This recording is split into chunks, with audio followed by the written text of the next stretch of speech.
welcome to No Question About That. This is the Tactic Show with Dharnish and Daniel. How's it going, chaps? All good. Very good. The Blues Brothers on your shirt there. Dharnish in his Galatasaray kit. Didn't know you were a fan. So you should switch. I'm going to start wearing a Besiktas kit just to support Ollie. What a guy, Ollie, by the way.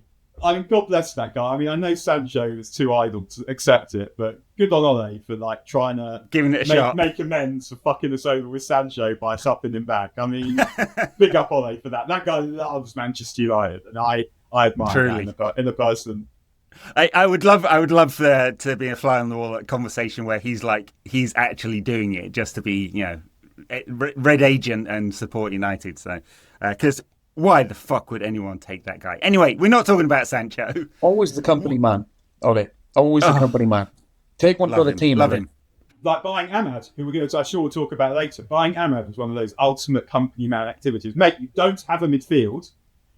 You're hanging. You've got the job in a strange manner, and you're spending whatever the fuck you're spending on this 40 million euros. So it may or may not turn out to be good. And in midfield, you've got fucking Matic, and he's 90. There you go. Well, in the end, Ahmad might turn out to be one of the finest wing-back purchases ever by accident somehow. We'll talk a little bit about that. So we're going to talk about Bayern and the build-up and some of the changes in how United beat the press.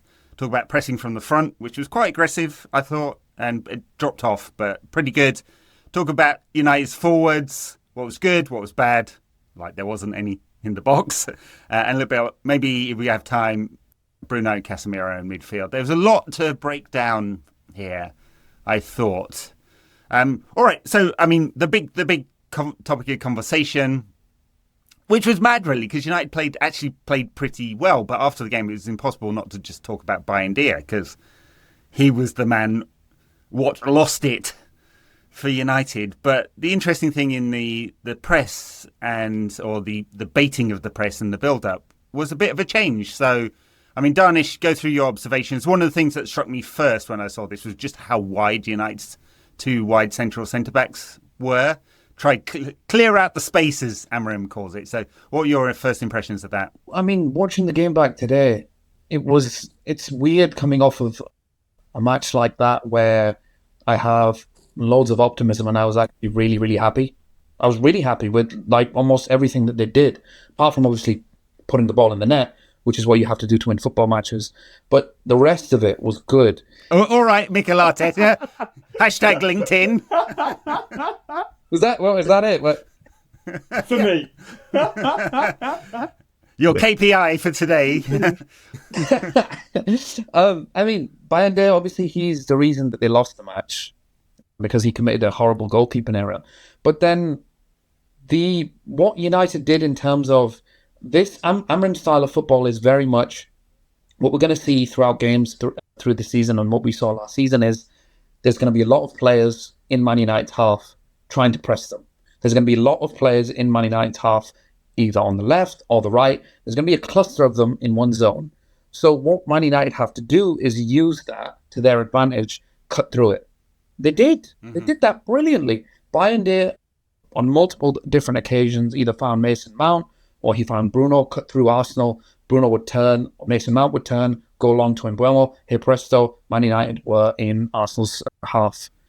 Either with Mbeumo wide, or with Dogu wide, or with Dalot wide. And then, obviously, the problem was, you found the solution of how to get to Arsenal's box successfully. The problem was they weren't flooding the box. But I was really, really happy with how United baited the press in. And I was really, really happy with just constantly seeing them either go centrally or even go through the left or the right. There's been a lot of talk in the summer about why is De Ligt in that central centre-back position, and we're seeing that now. They're even using that now because Victor Gyökeres was on De Ligt. They would use that. Sometimes they would give it to De Ligt in the centre. De Ligt would push it out wide to Euro. Euro drives forward 20 yards. So yeah. I really like the baiting the press. I really like and sure, yeah. Yeah, I thought that really worked well. I mean, Amorim talked about it beforehand. He was asked actually by Carl Anker about that, the inverted central centre-back, one of those incredibly wanky modern phrases in football. But, here we are. We have to talk about it.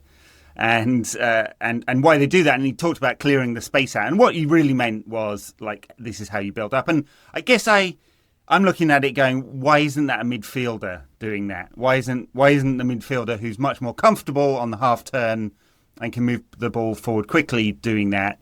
And because it is a problem sometimes. And we saw in one of the early Amorim games where I think it was Onana gave the central ball out to Maguire, and he's facing his own goal for the bounce pass out wide, and he fucked it up, and the opposition scored. I forget which game it was in now. I was trying to find it. Could have been any. It could have been any of them. It could have been like 20 of them, couldn't it? On that point, that's exactly how Inter do it, I think. That they clear the centre-backs out of there, which is one of the reasons you see Inter's centre-backs overlapping, getting forward, is because in order to get out of the press, they bring back the midfield players, like Calhanoglu, right. Both of them on many occasions, yeah. But they do it through rotations as well. So they have literally free reign to be like, sometimes Bastoni, who's a centre-back for Inter, he will be up front. Barella will sometimes be really like left wing, even though he's a central midfielder. And here's the thing, that was sometimes happening yesterday to Man United. Sometimes you saw Dalot, he'd start the move really wide right, and then he'd come into the box into that same sequence. So it is getting there. It's definitely getting there. I really like the baiting the press. I really like Bayern. I also really like the pressing structure as well, which we'll get into. I didn't look at the stats on how often he went long, launched it, Bayern. It felt like a few of the early ones were just a bit too obvious. Because obviously, if you're against Saliba, he's going to win everything in the air against pretty much everyone. But not against the centre forward that we didn't start necessarily. Well, that's true, because Sesko will be the one man, or Šeško. Let's not get into that.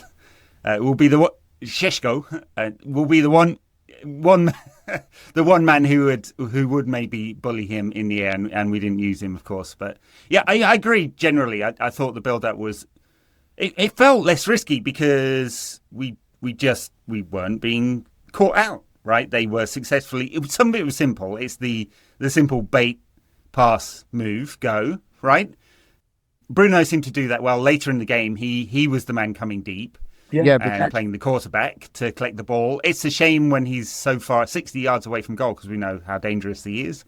Still managed to create 5 chances in the game, which is something, I think. But generally speaking, felt better. Right, didn't concede from that. Conceded from our other Achilles heel, which is set pieces.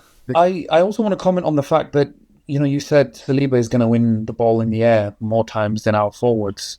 But what was happening was the left 10 or the right 10 was coming into it. So they'd play it on the floor to him. So regardless of where either of them were, it was like, look, even if you don't win the ball now in Mbeumo or Cunha or Mount, whoever it was in that left hand, right space, or the right, it's like you've dragged him out of position now. So if you want to touch it back wide, or you want to touch it inside and then go make a direct pass, we can do that. And we did. Mm-hmm. That's why we saw a lot of the ball we saw. There's a lot of the sequence that we saw in pre-season. Drag them into one zone, find the inside pass, switch the ball, and then switch back to, normally it's Mbeumo, because he's got an insane ability to trap the ball like in the air. I was like, there's 3 or 4 times his technique is I was like, how are you trapping very that? Sharp. He uses his bum a lot. He's like he'd be hard to mark in five-a-side. I could picture good twerker, yeah. I could picture him bulldozing me in five-a-side quite a bit. That is, the big ask is actually, I even found that in my very limited football career. I've got a fat ass, and you stick it out, and it's hard for people to get at you. The best exponent of that, play for United, is Mark Hughes. You could not get round that arse and thighs. But on back to the point about the long clearances. Obviously, it will be better when we have Šeško. But the point also, it's not just about whether he can win the header or not. It's that if you make a centre back try and win a header under pressure, and then you've got 2 Gannets like Mbeumo and Cunha, you might win the second ball. And if you win the second ball, you've sort of created almost an artificial transition there. But it appears like you're giving the ball away. I don't think that Amorim thinks that Sesko's going to win everything in the air, or it's going to go the channel and he's going to win every race. It isn't just that. It's about what happens afterwards. So if you put a defender under pressure to win a header, then something's going to happen after that. And it's about being in the right spaces to make it happen after that too. And we've got a couple of players that I think are going to be really good at picking up those second balls. And one of the things I noticed yesterday was something, and this is not the tactical point at all, really, but over the last 3 or 4 years in particular, you look at United's physicality versus the other team and think, if this degenerated into a scrap, we'd get absolutely pasted up and down Old Trafford. That's not the case anymore. No, Arsenal in particular, Arsenal and Newcastle in particular, the two teams I felt almost ashamed looking at United coming out next to them, and looking at United now. And the thing that led me to this was that thing about the second balls. It means you can alter varying tactics, so you could do the intricate passing shit, but you could also do the more agricultural, the simpler, the more direct shit, because physically you've got the speed, you've got the movement, and you've got the speed of thought, but you've got the physicality, the strength, and the power to win duels, as we have to call them these days, and hang on to the ball. Well, and the interesting thing about that is also the different style of footballer that Cunha and Mbeumo bring, in that they do naturally drop into those half spaces, whereas Rashford and Garnacho tended to stay wide, or even Antony tended to stay much wider, a little bit harder to isolate them and find that space. With the world-class passer that you might have if Onana was in goal, world-class fuck-up on crosses as well as Bayendier, but, we don't need to get onto that one. By the way, my Substack today, I managed to write 2,000 words last night on goalkeepers, and they're also crap. NQATpod.substack.com. How many views Maybe you did chaps get? will write for it. How many views did you get on that? I've got, I don't know yet. I'm looking at the stats. So 4,700 people on that list. Woohoo! Yeah, there you go. Rich flex. Yeah. Well, I currently have 279. Flex, you asked him. Yeah, it's not flex. Yeah. Here's for the anti-flex. The anti-flex, I have 279 paid subscribers, although 276 of those were comps, because I gave it free to people who pay us on Patreon. Don't need to pay us twice. Rich flex. So 3 actual people ponied up money. 3 people. Yeah, brilliant. That's brilliant. There you go. You chaps can come and write for it, and we'll increase the numbers. Yeah. Anyway, it kind of transitions into thinking about the forwards and the pressing as well, because Amorim called this out after the game. He said we were brave with that. And I think that's one of the things I've kind of always felt last season, that we weren't. We were pressing in 1s and 2s. It was Bruno going on his own, or Højlund going on his own. It's just too easy to play around. And they were pretty coordinated. I mean, it was Mountain and Mbeumo. They went into a 4-4-2, and Mountain and Mbeumo was kind of doing the press. And I thought that was good. Not that I'm a coach and I know these things, but it looked good from my amateur perspective. I thought it was more than good. Actually, I thought it was brilliant. I can explain why. So, what was happening in our press perhaps last season, and definitely under Ten Hag, if you watch what the Man United forwards are doing, instead of pushing further up and instead of pushing really high on the goalkeeper and Arsenal's very wide back four, Mbeumo and I think it's Casemiro next to him, they kind of drop back. So they make sure that the passing lanes to Rice and Zubimendi were covered. And that left Mount and Cunha wide. So there's 2 players that are wide and then 2 in the middle that are hanging back to make sure that the passes through the centre are clogged out. But as soon as Raya passes it to either the left or the right, whoever is on the left or the right, whether it's Mount on the left or Cunha on the right, that's when they press to whoever gets the ball on the left or the right. So as soon as Raya plays it out, there's a Man United player on them. There is no inside pass because there's 2 players that have dropped deep. I thought it was a really good pressing system that worked. And there was a couple of times where you saw Arsenal they kind of gave the ball away, or they shoved it back towards their own lines. They shoved it from left to right. They shoved it from right to left.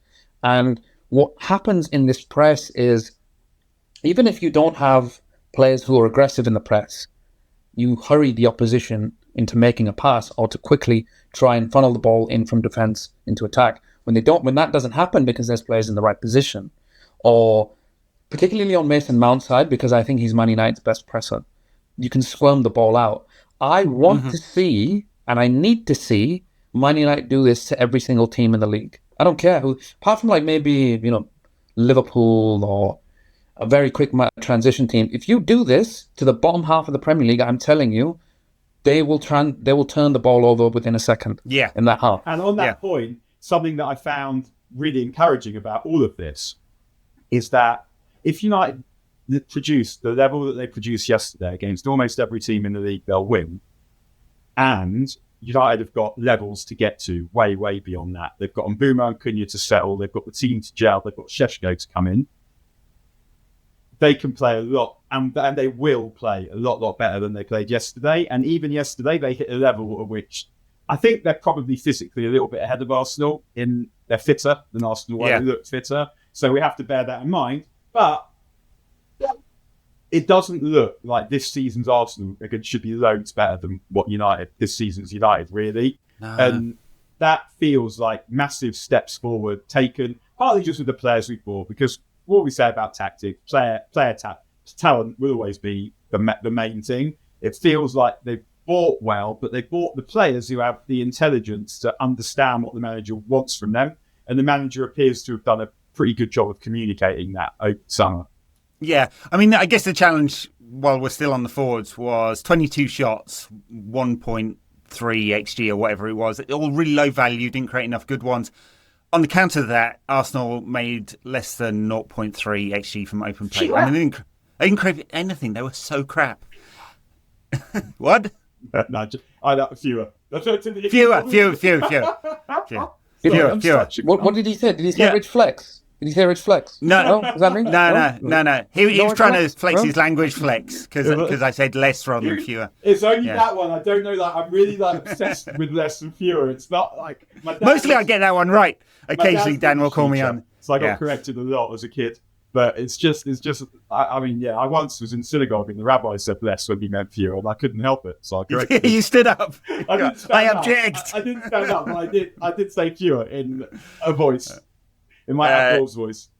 Yeah, Daniel, disruptive influence as always. All right, let's talk a little bit about United's lack of box presence because I mean, started with a false nine, played 70 minutes with a false nine. The good thing about that was that Mason Mount consistently found half spaces, worked well with Cunha. They weren't, flooding each other's zone, as Van Persie would call it.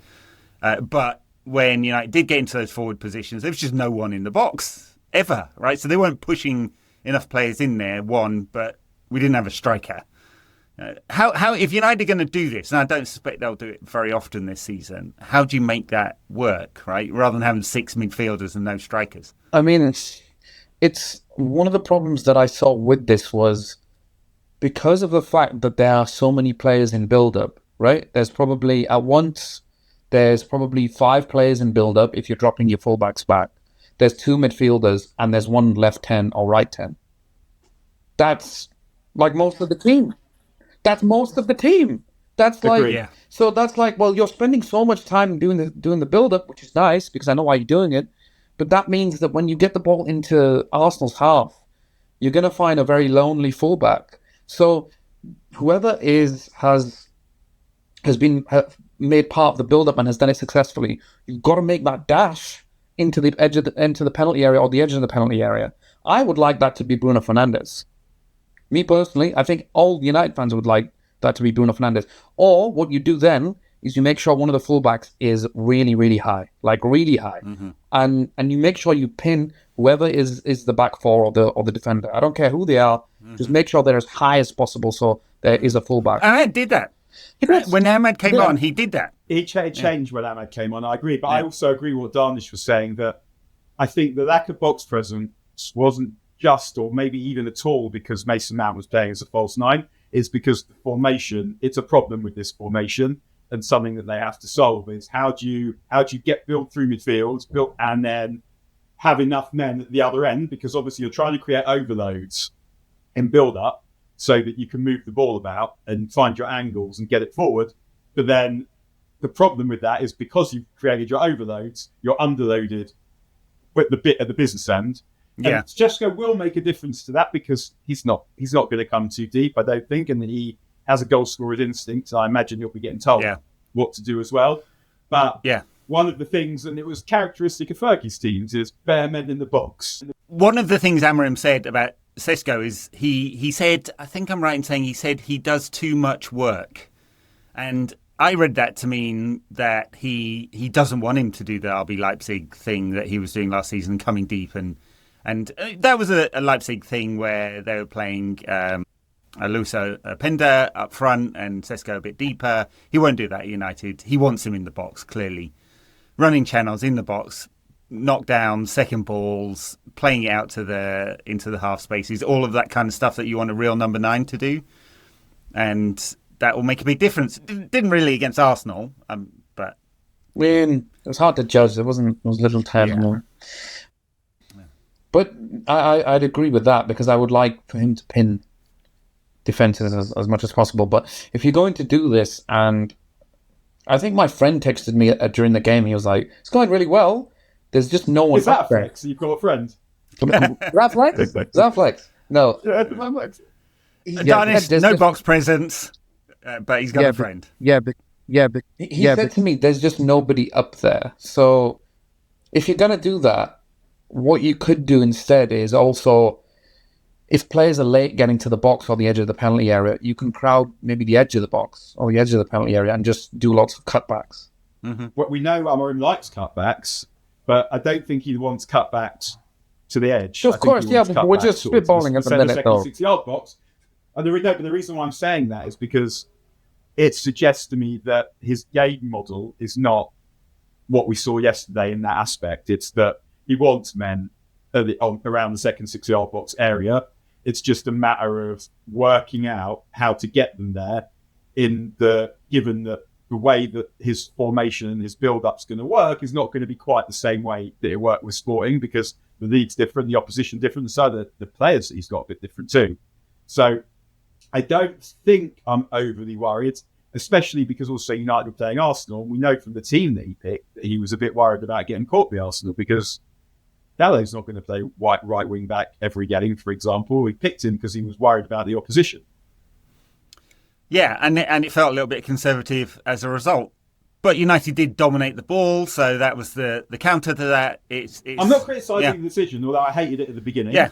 And I guess the concept of it bothered me a bit. I was disappointed when I saw it. In the playing, it was fine. What I'm saying is that just in terms of what we've been saying about a problem with this formation is box presence. I think we can say that Amorim wants box presence, and we're going to see more of it. I think he just needs to work out how it's going to happen, especially in the big games. Yes. All right. Can we talk a little bit about central midfield before we leave? Because obviously Bruno's new role this season, he's going to be playing there a lot, I suspect, assuming that Cunha and Mbeumo are fit, and they both stay fit quite a lot, which is good and unusual for a United player. But Bruno was very deep, and United build up wide more than they do centrally. He got 60 touches, something like that, which is not that bad, but I guess you'd like more from him. What did we feel about his role? And then Casemiro's role, which was very, very limited, almost no time. I mean, you look at his touch map, it's quite deep and quite central, and he played 70 minutes or whatever it was. What do we think of central midfield? Is it going to be good enough to compete in the Premier League? Because it definitely wasn't last season. On the basis of that performance, I think I'd like to see Bruno further forward. But we've just signed Cunha, we've just signed Mbeumo and Sesko. That's 3 slots that are probably going to regularly play. Is he good in that role? Yeah, he is. Was he good in that role last season? Yes. But you might have one of the most creative players in the world, and you're shoehorning him back into this like late Wayne Rooney era role where it's like, oh, he can do anything. He's great. Like, yeah, I know, but I'd still rather have him closer to the goal. So there's this like dilemma that they have, because if you take him out of midfield, you have 3 options in midfield, and one of them at the minute is well off it. Ugarte, when he came on yesterday, like, I will never criticize the Man United player overtly because we do that too much. But I was like, bro, just go, please. Just have a Gatorade, have a banana, do something. Just have Would he like to play in Turkey? Come on, Ollie. Just do your business. Get him off the ball as much as possible, because he was miles off it. But then you go, okay, fine. Yeah. If you take Bruno out of the central midfield role, there's only 3, and one of them should not be having. Casemiro should not be playing 50, 60 games a season. Well, he won't. But we don't have him. We don't have 50 or 60 games a season, yeah. So on that point, I think were we to get a midfield player, we'd be able to, a proper midfield player, would be able to see Bruno nearer the edge of the opposition box. Take more risks. Yeah, it's just when you've got, and also I think when the team settles a bit too, and when the opposition aren't as good as Arsenal are. But it was sort of a perfect storm of things that forced Bruno backwards yesterday. Mm-hmm. But if we were to get a midfield player, like someone good enough with the legs and the intelligence to play as a lone six, then Bruno is going to be another box crasher or man around the edge of the box. But yesterday, they really didn't want to lose. Obviously, they did. They didn't want to get counted on by Arsenal. They did in a way that you might be prepared to by some of the teams that are less good than Arsenal are. But so I think we will see more of Bruno around the box. But yeah, ultimately, it's his main skill is making goals happen, and we're restricting that because we signed 2 other players. But I guess that's part of the succession plan to Bruno, really, isn't it? That United relied on him solely and uniquely, not on purpose, just because he's the only one they've been able to rely on in the last few years. That isn't the case anymore, really. Yeah. If United get another midfield player, a proper one, they can do without Bruno at that point. I'm not saying you would want to, but if you played the other midfield player plus Mainu, plus Cunha, plus Mbeumo, no one's going, that's not on midfield. Yeah.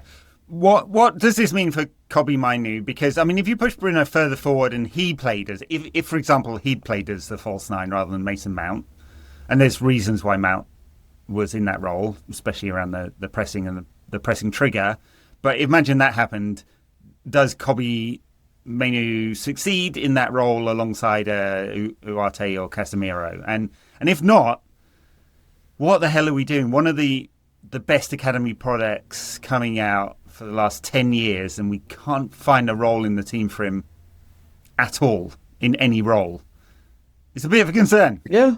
It is a little bit of a concern, but I feel like there might be games where we see him at left 10 or right 10. And then I feel like there might be games where we see Fernandes at left 10 and right 10 as well. But then you're right, it is a dilemma because I'm like, well, no, they just signed Cunha and Mbeumo and they're going to play most of the games. So I feel like the manager's decided that Mainoo isn't that.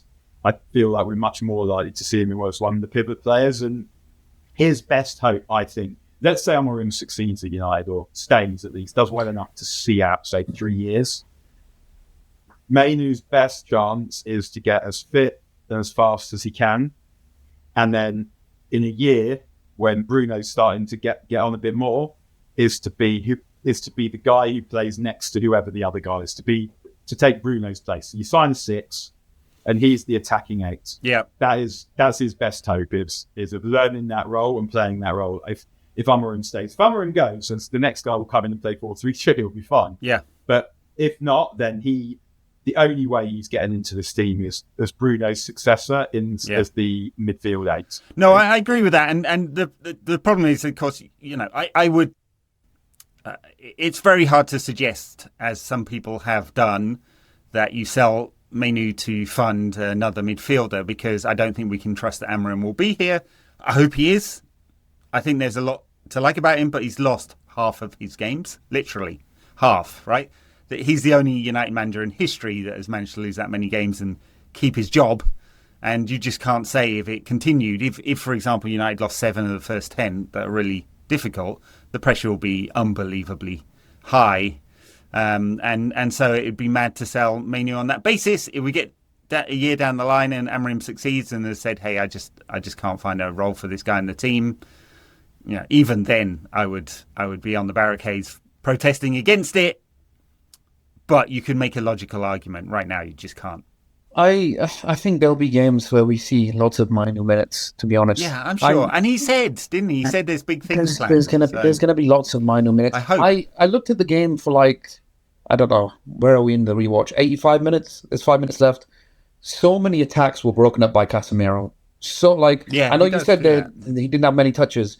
And I'm looking at that thinking, for his experience, and strangely, he was really calm. There wasn't that many. Someone clearly told him, bro, you realize you can't slide tackle someone 20 yards away. And I think it's something clicked with him. But Well, he also wasn't moving as much. I mean, No, but literally just stood in a zone, basically. This guy is one of the best in the world, or was one of the best ever in the world at breaking up attacks solely, and he did it for a Real Madrid team. In a game like this, I think you would see Casemiro. In a game like Palace or Brentford, we'll probably see Mino and Bruno Fernandes. I looked at some of the stats, and Casemiro, 3% of the time he was sprinting. So, and I think that's good, by the way. I'm not calling him lazy. I'm saying when he's sprinting to slide tackle from 85 yards away and he picks up a yellow or a second yellow, then it's a problem, right? That limited role makes sense for him at this time. All right, there you go. Very good, chaps. Good breakdown. You can catch us on Patreon if you want to listen to this ad-free. Everyone's complaining about the ads, sorry. You know, got to feed the kids. Ho's got to eat too. Yeah, it's true. As the great Doughboy said. Very good. Dharnish, thank you. Thank you as always. Yeah, game week 1 done. Daniel. Well, bye now.